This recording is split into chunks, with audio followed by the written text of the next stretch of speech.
ज्ञानांजन शलाकया चक्षुरुन्मीलितं येन तस्मै श्री गुरुवे नमः। बोलो श्री सद्गुरुदेव भगवान की जय, ग्राम देवता की जय, सभी संत महापुरुषों की। अर्चनीय वंदनीय संत जन स्वामी पूज्य महानंद जी महाराज, गोपालानंद जी एवं दूर दराज से आए हुए सभी संत महापुरुषों की त्याग और तपस्या को मैं नमन करता हूँ। बड़ी अच्छी चर्चाएं थी और उस पर हमारे संचालक जी और बढ़िया टीप लगा देते हैं तो और सुंदर सज जाती है बात। संसार में ऐसा माना जाता है वो लड़की दुर्भाग्यशाली समझी जाती है कि जिसका पूरा जीवन बीत जाए और पति ना मिले, दुर्भाग्य ही कहा जाएगा। तो वो जीव भी बड़ा दुर्भाग्यशाली है कि जिसका पूरा जीवन बीत जाए और जगतपति की प्राप्ति ना हो। हम आए हैं किस लिए और करने क्या लगे हैं। हम ये नहीं कहते कि घर का काम ना करो, कि दुकानदारी ना करो, कि बिजनेस ना करो, पैसा ना कमाओ। वो सब करो, पैसे की भी जरूरत है, लेकिन पैसा जेब में रहे तो आराम देता है, और पैसा जो दिमाग में रहे तो फिर झंझट पैदा करता है। बहुत लोगों को लगता होगा कि संत लोग इतनी बड़ी बड़ी बातें करते हैं, लेकिन ये भी तो संसार ही में है। क्या इनको डर नहीं लगता? क्या हमारे लिए ज्ञान है क्या? इसमें एक बात है, कोई कुएं में गिर गया धोखे से तो वो डरता है, चिल्लाएगा, कोई बचाओ, मैं डूब रहा हूं। पर जब कोई उसे बचाने को उतरता है वो नहीं डरता, वो तो जानबूझ के जा रहा है। डरता होता तो काहे को जाता? बचाने वाला नहीं डरा करता, क्योंकि वो पूरे साधन है उसके पास। ऐसे जाऊंगा, ऐसे निकल आऊंगा। लेकिन जो अनजाने में गिर गया है, अज्ञान में गिरा है, वो तो डरेगा। तो राम जैसे लोग जो आए हैं वो भी इसी कुएं में उतरे हैं, लेकिन वो निकालने के लिए उतरे हैं, उनको डर नहीं लगता। उसी तरह ये संत जन भी जो ज्ञानी पुरुष हैं वो भी आए हुए हैं हम सबको निकालने के लिए, तो इनको भय काहे को लगेगा? इसलिए एकमात्र उपाय यही है कि संतों की वाणी सुनी जाए, समझी जाए। देखो, सुनाई देना जो है, कान में आवाज पहुंचना जो है, वो सुनना नहीं कहा जाता। कान में आवाज पहुंच रही है, इसको सुनना नहीं कहते। आवाज तो वो भैंस बंधी है, उधर गाय बंधी है, उसके कान में भी जा रही होगी, लेकिन उस आवाज का अर्थ क्या है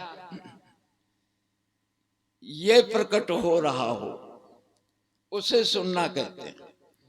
और खाली आवाज भर जा रही है, आप और कहीं सोच रहे हो, तो वो नहीं बात बनी। बहुत से संतों ने शरीर की व्याख्या दी, पंचभूतों की चर्चा की। शरीर पंचभूतों का है, तुम्हारा नहीं है। अब कैसे समझें पंचभूतों का?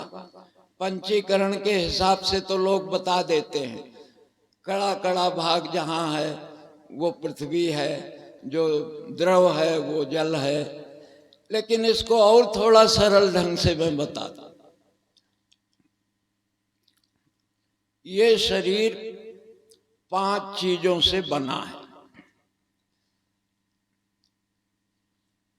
मिट्टी, पानी, हवा, आग और खाली जगह आकाश।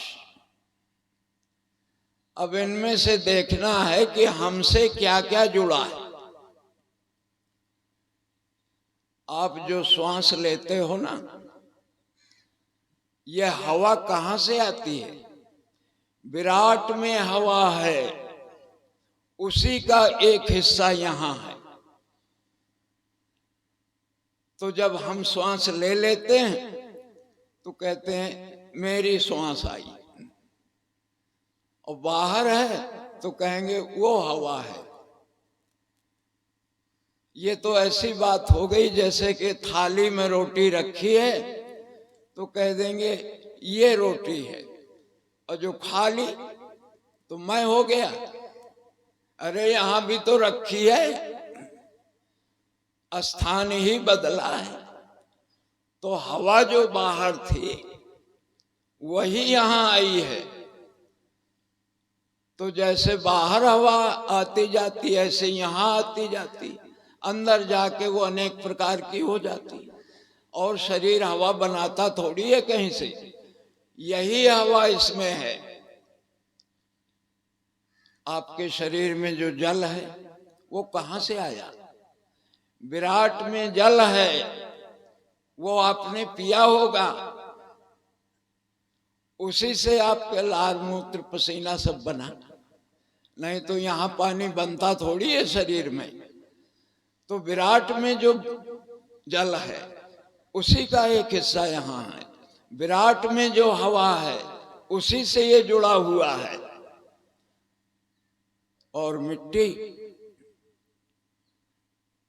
अनाज मिट्टी से पैदा होता है, और जो जिसका अधिष्ठान होता है वो उससे भिन्न नहीं होता, इसलिए वो भी मिट्टी ही है। वो मिट्टी रोज हम डाल रहे हैं जिससे ये मिट्टी बढ़ रही है। तो वो बाहर की मिट्टी ही तो है जिसको आप रोज डालते हो और बाद में फिर मिट्टी होके निकल जाती है।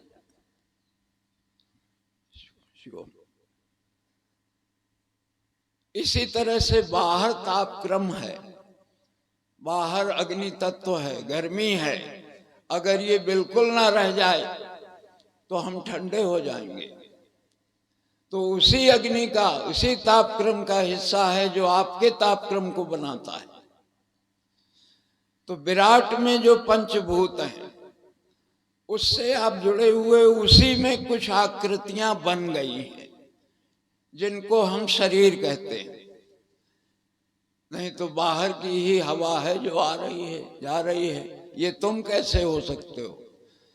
बाहर का ही जल है जो अंदर जा रहा है, फिर बाहर जा रहा है, अंदर जा रहा है, बाहर जा रहा है।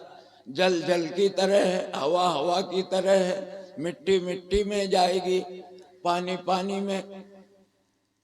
तुम कैसे हो गए ये? वो जो जिसका है। इसलिए कबीर ने कहा कि माटी में माटी गई, गई पौन में पौन, और अग्नि में अग्नि गई, मरो पांचवा कौन। पंचभूत पंचभूतों में ही चले गए। हवा का जो हिस्सा था हवा में चला जाएगा, मिट्टी का हिस्सा मिट्टी में चला जाएगा, जल का हिस्सा जल होकर भाप बनकर उड़ जाएगा। अब इन्हीं सब का जोड़ जो है उसे शरीर कहते हैं। अब इस शरीर को मैं मानकर जो बैठा है तो उसमें झंझट पड़ेगी। अच्छा बताओ, अगर कोई आदमी ऐसी जगह बैठ जाए जाके जहां कचरा फेंका जाता हो, और फिर कोई आके कचरा फेंक दे उसके ऊपर, तो फेंकने वाले का दोष है कि बैठने वाले का? अरे वहां काहे को बैठा था ऐसी जगह? वो तो कचरा ही फेंकने की जगह है वो। तो ये शरीर भी कचरा छोड़ के और क्या है इसमें?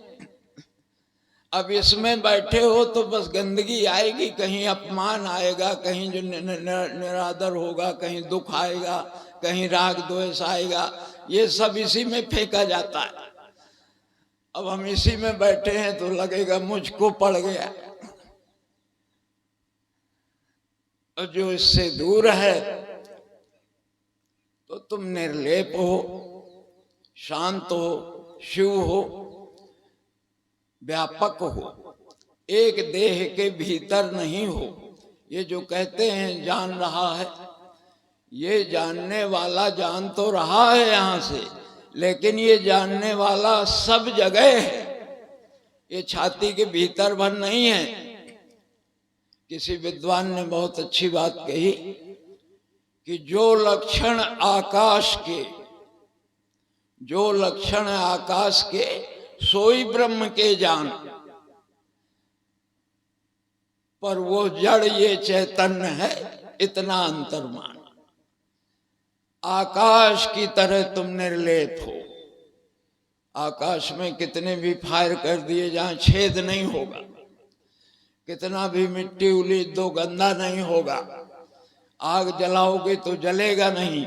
कृष्ण भी उसी बात को गीता में कहते हैं कि मुझे अग्नि जला नहीं सकती, जल गीला नहीं कर सकता। तो ऐसा ये तुम्हारा स्वरूप है। तो जिस तरह आकाश है उस तरह बैठो कभी, और ऐसा सोचो कि आकाश ही हो गया हूं, पर जान रहा हूं। देखो, गाढ़ी नींद में भी वहीं पहुंच जाते हो आप जहां पहुंचने के लिए संत बता रहे हैं, लेकिन अनजाने में पहुंच जाते हो, बेहोशी में पहुंच जाते हो तो आते हैं।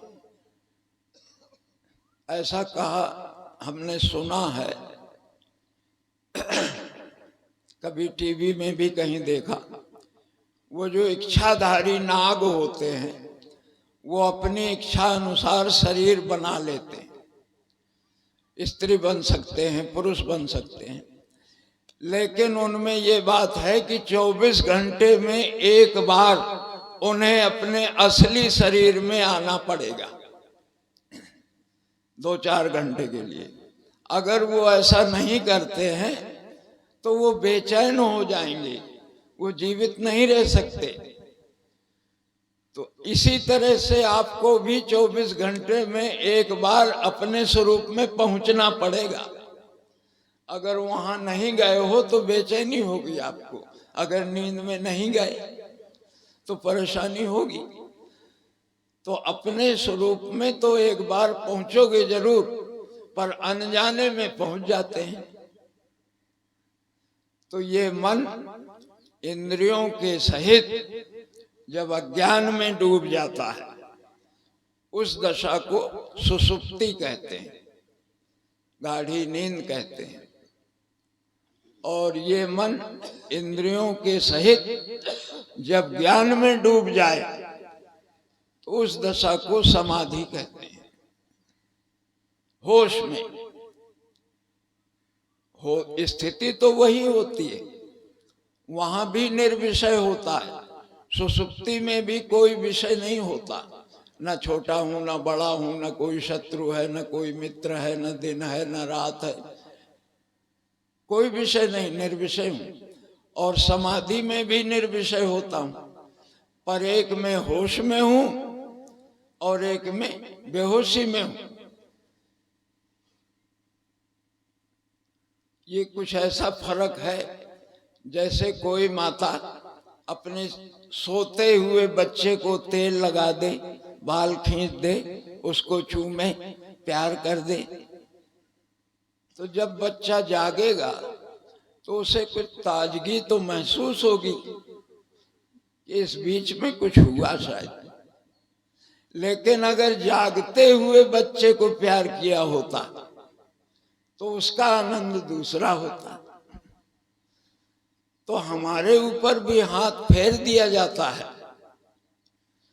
कथा सुनी होगी रामायण में, सुग्रीव भाई से मार खा करके जब आया तो भगवान ने हाथ फेर दिया था, तो विगत भई सबकी सारी पीड़ा खत्म हो गई और फिर से लड़ने को भेज दिया। तो हम भी दिन भर मेहनत करके थक जाते हैं, शरीर टूट रहा है, भाग करके वहीं पहुंचे शरण में तो वहां हाथ फेर दिया गया, सवेरे जागे तो सारी पीड़ा खत्म, फिर लड़ाई में भेज दिया गया, संग्राम में फिर चले आए। यही लीला चल रही है। तो ये देह की अवस्थाएं हैं, जागृत है, स्वप्न है, सुसुप्ति है, प्रवाह रूप से आती रहती है। तीन ही अवस्थाओं का वर्णन ग्रंथों में किया गया है। और भी अवस्थाएं हो सकती हैं, जैसे बेहोशी। अब ये न तो जागृत है, न स्वप्न है, न सुसुप्ति है। सुसुप्ति और बेहोशी में फर्क है। गाढ़ी नींद में तो धक्का लगा दो तो जाग भी जाएगा, पर बेहोशी से इतनी आसानी में नहीं जागेगा, वो अलग ही स्थिति है। फिर और स्थिति है जिसे कहते हैं मृत्यु, वो बेहोशी से भी अलग है। पर ये सब देह की ही अवस्थाएं हैं, तुम्हारा इसमें कोई लेना देना नहीं है। तुम केवल साक्षी हो। सबकी मृत्यु मैं के समक्ष ही होती है। अगर तुम ऐसा जान रहे हो कि मैं मर गया हूं तो झूठ बोल रहे हो, क्योंकि कौन जान रहा है? फिर जान कौन रहा है? अगर ऐसा जान रहे हो कि मैं मर गया हूं, अगर कोई आदमी लेटे लेटे कहे कि मैं सो गया हूं, तो क्या सो गया है? फिर कौन बोल रहा है अगर सो गया है? और अगर कहता है कि मैं नहीं मरा हूं, तो इसका मतलब कि तुम हो। तो फिर मृत्यु किसी भी तरह सिद्ध नहीं होती, आकृतियां किसी भी तरह सिद्ध नहीं होती। पूज्य स्वामी ज्ञानानंद जी महाराज हो गए हैं, बड़े अच्छे संत। परम पूज्य स्वामी अखंडानंद जी महाराज के शिष्य थे। वो भी प्रशंसा किया करते थे उनकी, ज्ञानानंद जी की। कहा करते थे ज्ञानियों में ज्ञानानंद है, कथाकारों में सुखदेवानंद है और पंडितों में सदानंद है। एक बिठूर के थे, बहुत वेद पुराण कंठस्थ थे। उनको हमने सुना है, बड़ा आश्चर्य होता था कि ये खोपड़ी है कि कोई कंप्यूटर। ऋग्वेद के इस मंडल में इस अध्याय में ये लिखा है, यजुर्वेद में यहाँ पर ये लिखा है, उसमें ये लिखा है, उस पुराण में ये लिखा है, बड़ा विचित्र। तो स्वामी ज्ञानानंद जी महाराज ने एक जगह लिखा है कि जग जिसे कहते हैं जगमग ब्रह्म ही है, जगत के विकास का न कारण है न क्रम है। कब बना, कैसे बना, किसने बनाया, ये जानने का व्यर्थ ही श्रम है। मिथ्या कल्पना का नूतन केतन है, चेतन के आकाश में अचेतन का भ्रम है। जगत के विकास का न कारण है न क्रम है। इसका कोई कारण भी तो नहीं समझ में आ रहा। अच्छा, हम आपसे पूछें, इस शरीर का कारण क्या है? तुम्हें ये शरीर मिला है, इसका कारण क्या है? अब शायद दो उत्तर होंगे तुम्हारे पास। या तो ये कहोगे कि माता पिता कारण है, और या तो ये कहोगे कि पूर्व जन्म के कर्म कारण है। तो अगर माता पिता को कारण मानते हो तो फिर माता पिता का कारण ढूंढना पड़ेगा। तो फिर उनके माता पिता, तो फिर उनके माता पिता, वो छोर ही नहीं मिलेगा उसका। और अगर कर्म को कारण मानते हो कि पिछले जन्म के कर्म के कारण शरीर मिला, तो बिना शरीर के तो कर्म होता नहीं, तो पिछले जन्म में भी शरीर मानना पड़ेगा। तो फिर उसमें कर्म, उसका कारण कौन? तो फिर शरीर मानना पड़ेगा। इसलिए कहा जगत के विकास का न कारण है न क्रम है, ये मिथ्या ही कल्पना का नूतन निकेतन है। तो जब तक शरीर है, जैसा महापुरुष कह रहे थे, लीला है, चल रही है, तो उसी प्रकार से लीला करो जो तुम्हारा कर्तव्य है। जब पुत्र के सामने जाओ तो पिता का क्या कर्तव्य है वैसी बात करो, जब माता पिता के सामने जाओ तो पुत्र का क्या कर्तव्य है वैसी बात करो, जब पत्नी के सामने जाओ तो पति का क्या कर्तव्य है वैसी बात करो, तो अभिनय सही होगा। अब कोई राजा बना दिया जाता है, कोई सिपाही बना दिए जाते हैं लीला में। अब वो राजा जो है राजा की तरह ना बोले, सिपाही को हजूर हजूर कहने लगे, तो वो लीला का मालिक नाराज हो जाएगा, कहेगा हटाओ इसको, ये राजा बनाने लायक नहीं है, इसे और कोई काम दो, इसको पर्दा खींचने बंद करने वाला काम दे दो, ये नहीं कर पा रहा। तो हम भी मनुष्य का शरीर पा करके मनुष्य जैसा आचरण नहीं कर रहे तो काम बदल दिया जाएगा। फिर उधर को जाओगे जहां को तुम ज्यादा इच्छुक हो। एक बात ये भी बताऊं, इस संसार में कोई किसी के साथ अच्छा बुरा नहीं कर सकता। भगवान ये उपद्रव नहीं करते कि किसी को स्त्री बना दें, किसी को पुरुष बना दें, किसी को चूहा छिपकली बना दें। वही हो रहा है जो आप चाहते हो। यहां कोई दूसरा है भी तो नहीं, एक ही सत्ता है जो सर्वत्र है, जिसकी वजह से मुझको सुनाई दे रहा है, उसी की वजह से तो तुम्हें भी सुनाई दे रहा है। तो सुनने वाला जो वहां है वो यहाँ है, जिसकी वजह से मुझसे बोलते बन रहा है, उसी की वजह से तुमसे सुनते बन रहा है।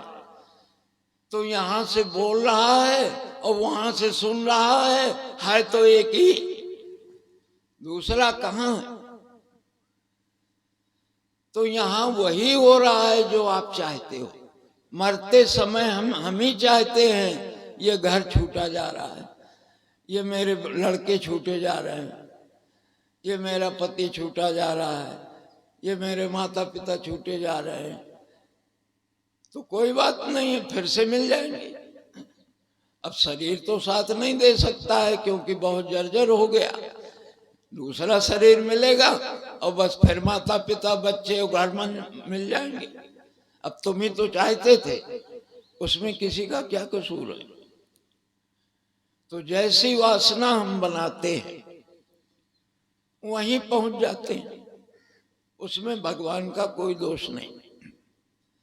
तुम अगर कुछ नहीं चाहते हो तो कुछ नहीं बनेगा। वासना जिसे कहते हैं, कामना जिसे कहते हैं, वासना माने जैसे वसन, वसन माने कपड़ा, कपड़ा जैसे तन को ढक लेता है, इसी तरह ये वासना भी स्वरूप को ढकती है। और जैसी वासना बनती है वैसा ही दूसरे शरीर की प्राप्ति होती है, क्योंकि तुम तैयार ही बैठे थे। हमने उदाहरण दिया था एक बार कि कोई भैंस अगर धूप में बंधी है और थोड़ी दूर पर पानी रखा है और खूब प्यासी हो गई, पर रस्सी छोटी है, पहुंच नहीं पा रही और बहुत प्यासी भी है, लेकिन जब कभी रस्सी टूटेगी या छूट पाएगी तो जानते हो कहां जाएगी? सबसे पहले पानी में जाएगी। कोई हाँकना नहीं पड़ेगा उसको, वो तैयार ही बैठी थी। इसी तरह ये जीव भी अपनी वासना को लिए हुए फौरन वहीं पहुंचता है जाकर के। तो हम ही चाहते हैं तभी तो हो रहा है। तो शरीर के रहते, कामनाओं के रहते हुए अगर शरीर चला गया तो इसे कहते हैं मर गया। कामनाएं बनी रहें और शरीर चला गया तो इसको कहते हैं मृत्यु। और शरीर बना रहे और कामनाएं चली जाएं, इसको कहते हैं मुक्ति।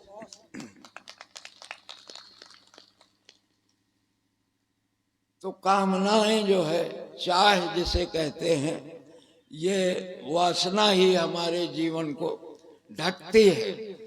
और चाहते भी क्या है? जो साथ देने वाला नहीं। ये घर मकान जो कुछ भी हमने पकड़ रखा है, हम कहते हैं हमारा मकान है, लेकिन जानते हो उस मकान को कितने जीव अपना मकान कहते हैं? वहां चूहा भी रहता होगा, वो कहता होगा मेरा घर है। वहां कोई चींटियां भी रहती होंगी, वो भी कहती हैं ये मेरा घर है। कहीं मकड़ी भी होगी, वो कहती है ये मेरा घर है। और तुम भी कहते हो मेरा घर है। तो साझे के घर में रह रहे हो, मेरा काहे को हो गया? अरे जो 10 का नोट तुम्हारी जेब में है वो तो तुम्हें पहचानता तक नहीं कि तुम कौन हो, पर हम ही कहते हैं तुम मेरे हो। वो जाने कितने लोग उसे मेरा कह चुके। वो जहां पहुंच जाता है वही कहने लगते हैं मेरा। ऐसे ही ये घर मकान खेती इत्यादि जो कुछ भी है, पहले हमारे पिताजी कहा करते थे ये मेरा घर है, ये मेरे खेत हैं। उनसे पहले बाबा कहा करते थे ये मेरा घर है, ये मेरे खेत है। अब वो खेत कहता होगा किसका हूं? जो कोई आता है मुझे कहता है मेरा है, मेरा है। इसलिए सूरदास ने एक जगह कहा कि वो निर्मोही प्रीत न जाने जिनका मोह करे। ये वस्तुएं प्रेम जानती ही नहीं है जिनसे तुम प्रेम कर रहे हो। प्रेम करने लायक तो ये अपना आत्मा ही है। सबसे ज्यादा प्रिय यही होता है, यही सत्य है। इस जगत में अगर कुछ सत्य है तो वो तुम सत्य हो। लेकिन शरीर न ले आना, ये पंचभूतों का है जो मैंने पहले बता दिया। उसके बाद जो बचेगा वो सत्य है। और सत्य की अगर एक भी सीढ़ी दिख जाए तो उसी में पैर रखकर आगे बढ़ना चाहिए। कल्पना की सीढ़ी भयानक, उसमें गिर सकते हो। संसार दिखाई देता है, संसार देखा है, भगवान सुना है, लेकिन मैं हूं इसमें तो कोई संशय नहीं। देखी और सुनी चीजों में तो संशय भी हो सकता है, लेकिन अपने होने का अभाव किसी को नहीं होता। इसलिए मैं सत्य हूं। तो एक ही सत्य है जो सब में है, जिसके द्वारा सभी चैतन्य हैं। कबीर दास जी जा रहे थे, एक कुएं में माताएं पानी भर रही थी, बहुत से बर्तन रखे थे। कबीर दास ने देखा और हंसने लगे। तो उनका चेला था साथ में, बोले क्या हुआ गुरुदेव? वो कहते हैं कबीरा कुआं एक है और पनिहारी है अनेक, और बर्तन में ही भेद है पानी सब में एक। कुआं तो एक ही है, उसी का पानी सब बर्तनों में है। अब बर्तन कोई काले हैं, कोई गोरे हैं, कोई कैसे हैं, कोई छोटे हैं, कोई बड़े हैं, पर एक ही पानी सब में भरा है। ऐसा जान करके अपने को नित्य शुद्ध आत्मा समझो। शरीर नाशी है, तुम अविनाशी हो। इन दोनों का ठीक ठीक जान लेना ही विवेक कहा जाता है। और ये ज्ञान तुम्हें अंत में काम आएगा, अभी से ही काम आएगा। इसके अलावा और कुछ भी काम नहीं आएगा। कबीर ने तो बहुत ही अच्छी अच्छी बातें कही। एक जगह लिखा उन्होंने, ईख से गुरु होता है, ईख से गुरु होता है, और गुरु से शक्कर होए, और शक्कर से मिश्री भयो तो फिर ऊख ना होए। और कहा, दूध से दही होता है, और दही से माखन होए, और माखन से घी होए गयो तो फिर दूध ना होए। और अंत में कहा, मानुष से मुनि होते हैं, और मुनि से देवा होए, और देवा से आप भयो तो फिर मनुज ना होए। बस आज इतना ही कहेंगे, आरती का भी समय हो रहा है, 5 बज रहा है। आप लोग बड़े ही एकाग्रता से सुनते हो। कुछ हमारे पूर्व परिचित श्रोता भी दिखाई दे रहे थे, इसलिए कुछ कहने की इच्छा हो रही थी। नहीं तो ये तो रिजर्वेशन का डिब्बा है भैया, इसमें ज़्यादा भीड़ थोड़ा होती है। हाँ, हमने कहा था गुरुजी से कि गुरुजी